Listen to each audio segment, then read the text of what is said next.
자, 이번 주 29일쯤에 성주 이 스카이 골프장으로 사드 부지가 발표될 거라고 지금 기대되고 있습니다. 자, 이미 야권과 좌파 진보 언론은 사드 배치가 이렇게 된 뒤에 어떤 일이 벌어질까에 대해서 이야기를 꺼내기 시작했습니다. 사드 한 개 포대는 남한의 2분의 1에서 3분의 2 정도를 커버하는데요. 즉, 거기에 해당되는 지역으로 날아오는 북한의 미사일은 이렇게 요격을 할 수 있는데 모든 미사일을 다 떨어뜨릴 수 있다라는 부분은 아니겠죠. 그 중에 일부는 요격이 될 거고 동시에 많이 쏘면 일부는 놓칠 수도 있겠죠. 하지만은 하게 되면 그 부분에 대한 어떤 요격 가능성이 훨씬 높기 때문에 상당한 부분 커버할 수는 있다는 말은 사실입니다. 그러면 나머지 3분의 1에서 2분의 1은 그동안 KMD, 즉 한국형 미사일 방어 체계에서 장거리 요격 체계라고 부르는 LSAM과 또 한국형 페이트리엇이라는 중거리 요격 체계 MSAM이 커버할 거다. 즉 MSAM은 곧 시험 발사되어서 개발이 이제 마무리된 단계다, 이런 이야기를 하는데요. 자, 그런데 이 야권 성향 언론은 최근 군 최고 책임자 입에서 묘한 말이 나온다고 또 시비를 걸고 있습니다. 사드 한 개 포대로는 남한 지역을 방어하기가 어려워서 이 문제에 대해서 고민이다. 결국 이 말은 사드 배치가 확정되기도 전에 사드 구매 계획은 없다, LSAM과 MSAM으로 해결하겠다라고 이야기한 부분을 뒤집는 뉘앙스가 나오고 있다라는 부분입니다. 자, 한민구 장관은 어떤 부연 설명 없이 사드 한 개 포대로는 어렵다라는 말만 했습니다. 자, 용산 삼각지 주변에서는 유력하게 해제되던 한 개 포대 주한미군 배치 후 2개 포대 구매 시나리오가 꿈틀거리고 있다고 이야기를 합니다.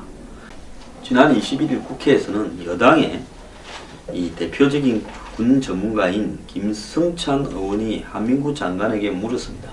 최소한 사드는 3개 포대 정도를 이렇게 배치해야 SLBM, 즉 동해 쪽에서 잠수하면서 고각으로 위로 이렇게 발사한 게 위에서 밑으로 내려오는 부분을 어느 정도 커버할 수 있는 게 아니냐, 이렇게 물으니까 한민구 장관은 당연히 한 개 포대보다도 추가적인 능력이 확보되면 중첩되고 보다 방어 범위가 확장되는 군사적 이점이 있는 게 사실이다, 이렇게 말을 합니다. 여당의 새누리당의 경대수 의원이 사드가 3개 포대 정도는 있어야 전역을 방어할 수 있다, 이렇게 거들자 한민구 장관은 현실적으로 한 개로 남한 전역을 방어하는 것은 어렵다, 2-3개 포대가 배치되면 방어력이 중첩되어서 군사적으로 훨씬 더 유용하다라고 맞받았습니다. 자, 질의한 여당 의원의 속뜻은 사드를 더 들여오자 하는 건데 한민구 장관의 대답은 한 개 포대로는 부족하니 1-2개 포대가 더 들어와야 된다라는 뜻으로 이렇게 말했다라고 지금 풀이되는데요. 자, 사드 배치가 결정되기 전엔 작년만 해도 군 핵심들은 사드 구매가 거론되면 국산 요격 체계를 개발하고 있고 사드 구매 계획은 없다라고 장담했던 장면과 너무 다르다. 한민구 장관은 이 국산 미사일 방어 체계를 개발하고 있는 현 상황을 감안해서 부족하지만 LSAM과 MSAM으로 이렇게 개발해서 해결하려고 한다, 구매 계획은 없다라고 대답할 줄 알았는데 예상을 빗나간 답변을 장관이 했다, 이렇게 지금 지적을 하고 있습니다. 올 초부터 군 고위 관계자들이 사드는 인류 최고의 요격 체계다 라고 말할 때부터 수상했는데 이제 슬슬 더 상달하는 이야기가 나오고 있다라고 지적을 합니다. 자, 사드의 요격 대상은 장거리 미사일이 아니라 단거리 준장거리입니다. 단거리 및 준장거리 요격 체계인 사드는 미국 본토 방위를 위해서는 필요가 없습니다 라고 이 보도를 한 사람은 지적합니다. 미국 본토는 러시아, 중국, 북한의 장거리 미사일 공격 대상이기 때문에 미국 정부는 미국 예산으로 본토 방위를 위해 사드를 사들일 일이 없습니다. 해외 파견 미군 방어용으로 몇 개 포대만 운용하면 그만입니다. 자, 그러면 여기서 제가 하나 물어보겠습니다. 현재 사드 포대는 미국 본토에 4개, 괌에 1개인데 이번에 한국에 갖고 들어온다는 것은 미국 본토에 있는 겁니다. 자, 사드는 단거리, 중거리 요격을 하지만은 그것은 결국은 자신의 본토에 가까이 왔을 때 쏴서 떨어뜨리겠다라는 의미에서 그렇게 있는 겁니다. 그래서 미국이 본토에 사드를 배치할 필요가 없다라고 말하면서 다 해외 팔아먹는 거라고 이야기하는 이런 시각은요, 잘못된 겁니다. 자, 이 기자의 시각이 얼마나 왜곡됐는가 하면요, 사드는 애초에 장거리 미사일 요격용으로 개발이 시작됐지만은 몇 년 안에 단거리 및 중거리 요격 체계로 방향이 틀어졌고, 그래서 20년과 개발에 수십조가 걸렸는데, 해외 파병 미군 방어용 몇 개 포대로는 개발 비용을 못 건지니까 한국에 공짜로 하나 맛을 보여주고 더 팔아먹겠다라고 이렇게 이야기를 빼다가게 하고 있습니다. 자, 그런데 우리 지금 한국이 공짜로 하나 들라놓고는 2개를 갖다가 구매하려고 한다. 즉 1 플러스 2입니까? 하나 이 맛배기로 보여주고 2개 사라는 건데, 이 문제에 있어서 결국은 한국이 걸려들었다, 이 이야기를 하고 싶은 모양입니다. 사드는 대단히 비쌀 뿐 아니라 상대적으로 저렴한 L셈과 M셈이 개발되고 있다. 중복 투자가 된다. 왜 우리가 이걸 개발하고 나서는 우리한테 맞는 단거리하고 중거리 사드를 별도로 사야 되냐라고 이야기를 하고 있습니다. 제가 하나 묻겠습니다. 자, 얼마 전에 문제가 된 수리온 헬기를 비롯해서 한국형 명품 무기 중에서 제대로 작동하는 것을 구경한 적이 있습니까? 하나도 없었습니다. 제대로 작동하는 게 한 개라도 있습니까? 제가 아는 군 전문가들은 이 한국형 미사일 요격 체대가 대국민 사기극이라고까지 이야기를 했습니다. 그 기술적인 어떤 위험도나 미완성도에 대해서 왜 말을 하지 않습니까? 지금 M셈과 L셈의 눈 역할을 해야 될 정찰 위성조차도 지금 설계 기준이 잘못되어서 무용지물이 되어서 1조가 날아간다라는 보도가 있었습니다. 자, 이런 문제는 애써 지적하지 않으면서 사드 배치에 대한 추가 구매 의혹을 제기하고 그 기술적 문제를 제기하는 의도는 어디 있습니까? 자, 모든 의도를 갖다가 이렇게 하는 거는 좋은데요. 기자의 의도가 왼쪽으로 굽어서, 야당으로 굽어서, 종북 좌파에 굽어서 보도를 하는 거는 좋은데요. 문제는, 자, 사드의 기술적 유용성이나 개발 비용을 한국에 전가시킨다 말을 하려 그러면 한국형 미사일 체계가 가능한지에 대해서도 이야기해야 될 거 아닙니까? 미국이 한국보다 미사일이나 레이더를, 정찰 위성을, 사드를 하려면 이게 다 한 세트가 돼야지. 이 미사일 한 개만으로 되는 게 아니지 않습니까? 그러면 문제가 있다고 제기하려면 한국형 미사일 체계는 제대로 가동되겠는가 하는 문제도 공정하게 해서 방어가 되느냐 해야지요. 자, 사드는 하지 않고 우리의 이런 허접한 대국민 사기극인 한국형 방어체계, DJ 때부터 노무현 정권을 거치면서 굳힌 예산만 낭비하는 이런 체계보다는 차라리 해외에서 사들여 와서 그걸로 가는 것이 싸다라고, 싸고 정확하고 실속 있다는 게 제 생각입니다. 자, 여기에서 이제 미사일 방어체계까지 자주화하자고 이야기하고 싶습니까?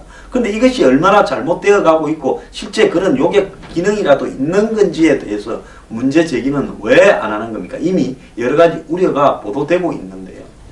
문제를 제기하려면 공정하게 제기해야 납득이 가는 겁니다. 그러지 않으면요, 당신은 빨갱이 소리를 들어도 무방한 겁니다. 사드의 이 미사일과 요격 미사일과 더불어서 같이 배치되는 X밴드 레이더의 전자파 운운하드만은 기상청이 날벼락을 맞았습니다. 기상청의 X밴드 레이더 설치를 둘러싸고 주민 반발이 거세지고 있답니다.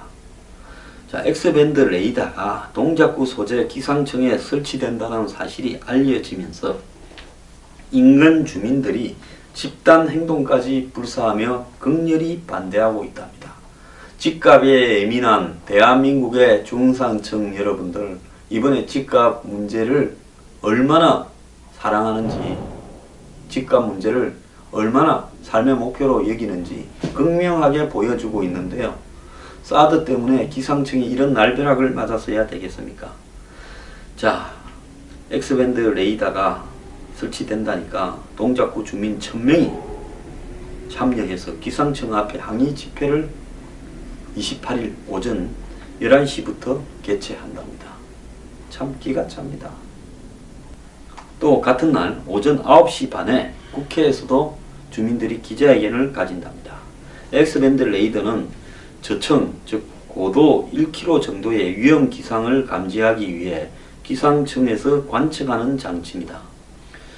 문제는 사드에서 쓰고 있는 레이더와 동일한 주파수 대역을 사용하고 있어서 전자파 논란에서 자유롭지 못하다는 겁니다. 사드에 전자파 없는데요. 전자파 있다고 하도 야권과 종북 좌파들이 선동을 해서, 전 종북 좌파라는 말 잘 안 쓰는데요. 이 문제만큼은 종북 좌파가 관련이 있다고 보고 있습니다. 어떤 분은요, 황장수가 경제사회 문제는 마음에 드는데 안보 문제는 마음에 안 든다. 그러면 그냥 저를 다 미워하고 보지 마십시오. 왜? 저는 지극히 상식적인 이야기를 하는 사람입니다. 제가 한국의 보수 진영에 대해서, 새누리당에 대해서, 현 정부에 대해서 무조건 옹호를 합니까? 저만큼 날카롭고 냉정하게 바라보는 시선을 가진 사람 보셨습니까? 저는 대한민국 국민들이요, 정치판에 여야 좌우의 노예에서 빠져나와서 정말로 올바른 시각을 가져야 된다는 입장에서 말을 하는 사람입니다. 그러다 보니까 맨날 쫓겨다니면서 이렇게 불쌍하게 방송을 하고 있습니다. 자, 해당 지자체와 지역 주민들의 의견 수렴 없이 일방적으로 설치 장소를 확정한 것도 문제고, 주민 의견 수렴도 생략한 채 전자파 검증 없는 레이더를 최적의 대안 모색 없이 법적으로 문제가 없으니 일방적으로 설치한 후 전자파 가동 측정을 하겠다라는 기상청의 주장은 별로 설득력이 없어 보인다. 이렇게 보도한 언론도 좀 비뚤어진 언론입니다. 자, 주민들은 화가 나고 억울하다. 어린 아이의 건강을 위해서 맡겠다. 솔직히 물어봅시다. 집값 떨어질까봐 그러는 거 아닙니까? 자, 사드의 경우에 지금 이 경북 성주에서 난리가 났는데, 기상청이 주거 밀집 지역에 이렇게 사드와 같은 주파수 대역을 가지고 있는 X밴드 레이더를 설치하는 부분이 이렇게 주민들이 불쾌하게 반응을 하고 있는 것은 한국적 현실에서 보면 당연하다. 당연한지 모르겠습니다만은 보입니다. 자, 기상청 주변에 아파트와 주상복합 5,000세대가 넘게 들어서 있습니다. 이게 본질 아니겠습니까? 때문에 레이더 각도를 높게 유지해도 주변 건물에 직접적인 피해를 배제할 수 없다고 이 삐딱한 언론은 이야기하고 있습니다. 반경 200m 안에 중고등학교가 위치해서 주민들 걱정이 이만저만 아니다고 말을 하고 있습니다. 자, 기상청은 당시 안산에 설치를 하려다가 기상청 옥상으로 설치 위치를 바꿨는데요. 행정 편의적 일처리를 했다고 주민들의 공분을 사고 있습니다. 안산이 어떤 데입니까? 세월호 때문에 성역이 되어 있는데 그거다 하면 난리가 또 날까봐 그랬겠죠. 그래서 장이 집회는 지역 주민들이 자발적으로 설치 반대하기 위한 비대위를 꾸리고 주민 1000여 명 이상이 참여하는 이제 집단 행동을 28일부터 시작을 한다는 겁니다. 현수막 반대 설치 반대 서명 운동, 그리고 포털 사이트에 청원글 이런 걸 올리면서 하겠다는 겁니다. 자,